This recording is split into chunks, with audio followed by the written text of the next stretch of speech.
A recent new addition to Pokemon Showdown is the Tournaments tab.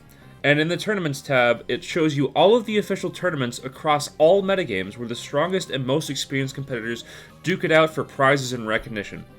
I'm going to be focusing on Little Cup Winter League, as the signups have just closed. The draft is going to be tonight at 7 p.m. GMT-5, that's Eastern Standard Time, if you're not aware.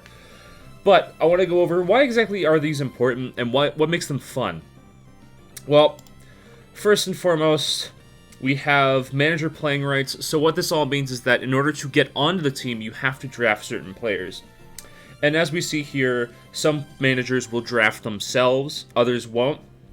But the entire point of it is that you have a certain amount of credits, so that way you can't just buy the best players. For example, Lily AC here won last in Little Cup Premier League with the Skitty Committee.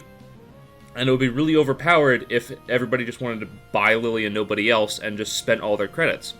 So in order to prevent that, there's a certain amount of credits available and you have to fill a certain amount of team slots. If we go to auction details, teams must have a minimum of 10 players and a maximum of 16 players by the end of the auction.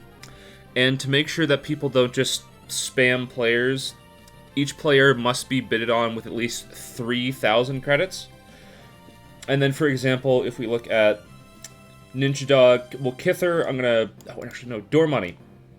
I'll highlight Door Money here because Door Money is the winner of Little Cup Championships.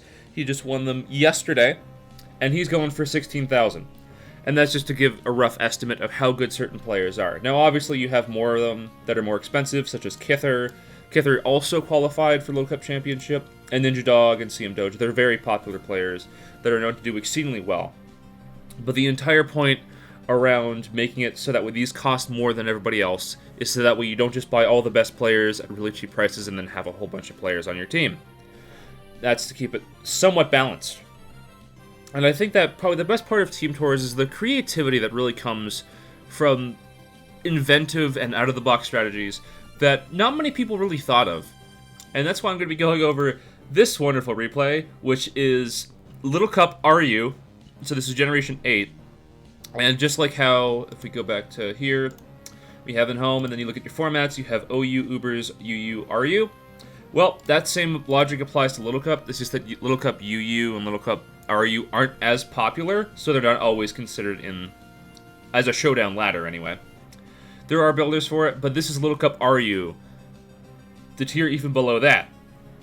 And this was in Levi's Premier League, which actually I can probably put a link for the Discord in the description, but the entire point of it is there's a Little Cup tournament, so that way when the official tournaments such as Winter League aren't active, you still can get some experience through Levi's Premier League.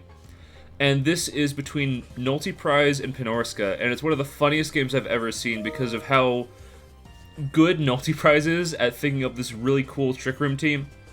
And you can tell it's Trick Room by all of these Pokemon are really slow, except for like Q-Fan and Pumpkaboo. But if you look at Pinorska's team, we have stuff like Helioptile, Anorith. Like, those are much faster, and you can tell by, oh, well, you have a Cubone, a Solosis, and a... what is that one? Wait, I'm forgetting names. But you can very clearly tell that this is a slower team that's based on setting up Trick Room, which is viable down here because there's a much lower power level. And it's just really funny to see what exactly happens in this match, and I feel like if this was not in a Team Tour setting, you would never really get this sort of match because of how creative Nulty Prize gets with this. But we just lead off. I was here for this.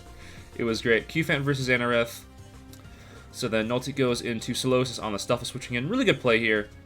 You take the double edge, which is pretty surprising that Solosis doesn't even die from that, if I'm being honest, because Stuffle's it's not very weak.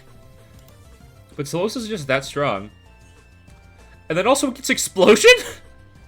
I didn't know that until I saw this video, but the idea is you have Trick Room, you're bulky enough that you don't die, then you just explode for momentum, and you go out to your sweepers. It's pretty cool. And then Cubone comes in, and it's going to be really threatening as a result of Thick Club. So, just quick history lesson. Thick Club was introduced in Generation 2. It's a special item for specifically Cubone and Marowak, which doubles their attack, giving them a free Sword Stance. So being able to have that on Cubone when it doesn't have to worry about speed at all is really powerful. It's an instant Swords Dance. There is the opportunity cost there, and as we'll see in a second, Scrub comes in and knock off Eviolite, and Eviolite boosts your defense by 1.5 times, both your defense and special defense. So the important bit here is that although Thick Club is very powerful, it's a bit of an opportunity cost, because what happens if you want to be able to take some hits. Also, good predict there from Multi's part. So let me just go back to that last turnover. But Q-Fant's in, and then you go Pump Kaboo Large, so that way it can take the Bone Meringue, which is a resisted hit, which is always really nice. Be able to last out the Trick Room. Be able to, like, at least use up the Trick Room turns, so that way afterwards you have the advantage. And then, expecting knockoff, goes Skrelp, so that's all A-okay. But then Pinoska plays really risky here, expecting a Bone Meringue, but there's no reason to. As we saw with the previous rolls, Skrelp lost over half its health, so then you just go into Pump Kaboo here. And then Stuffle comes on in. So then you go Litwick, expecting the Double Edge, because Litwick is actually a really good counter to Stuffle, because it can't hit it too well. But then Trick Room comes out, and then Hard Machop, Surf. Now here's where the funny thing comes in, is that very often Skrelp, because of its stat line, if I go to Team Builder Generation 8 real quick, but if we go to Skrelp, its stats are very bulky. It's got 60s and a lot of stats, and plus Eviolite, that's going to be... Actually, for comparison, let's go to Tier King Mienfoo. It's got 45 HP, 50 defense, 50 special defense. Skrelp is bulkier than that on baseline, and it's pretty ridiculous. It also has access to Flip Turn. And what that means is that the user switches out after damaging the target. So, you want this to be minimum speed Skrelp, so that way you can invest more into your offensive stats, as well as have a really slow flip turn. The reason why you like slow flip turn is, if we go back to this real quick, let's just assume that this is like slow flip turn, and like this is somehow faster. In Trick Room, that's also really beneficial, because that means that you go first, because Trick Room is whichever is the slower mon goes first, within like some restrictions because of how it gets calculated. But the important part is that you want this Skrelp to be as slow as possible, so that we get the slow flip turn, so that way you can take an attack, then afterwards switch out via flip turn, and then go into your sweeper that would threaten. Like, for example, with this Machop, if this was normal and not Trick Room, and Machop was faster, then it would just attack into you with, I don't know, like close combat or something.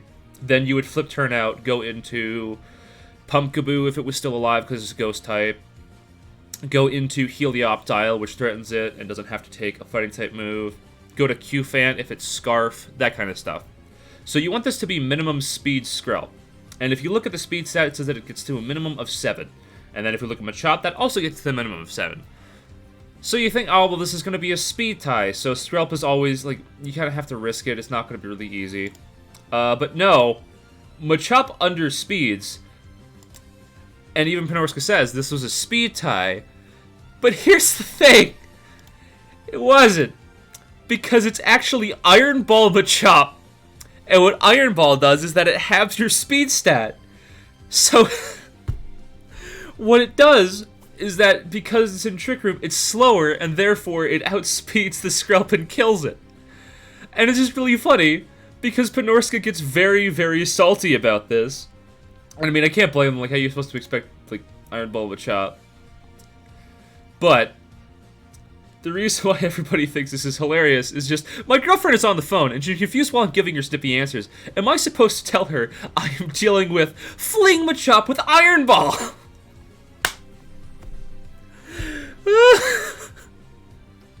It's just so good because of how unexpected, but also how smart and heads up the play is. It's just like, oh, well, you know, Skrelp is a really slow Pokemon. I want to make sure that my Machop can underspeed it. So I'll just run Iron Ball? It's all A-okay. It's fine. Ugh. And to be fair, Pinoska gets pretty sloppy after this. Because, like, yeah, Machop going down, that's fine. But then Q-Fant comes on in, and although, to be fair, it's probably not terrible.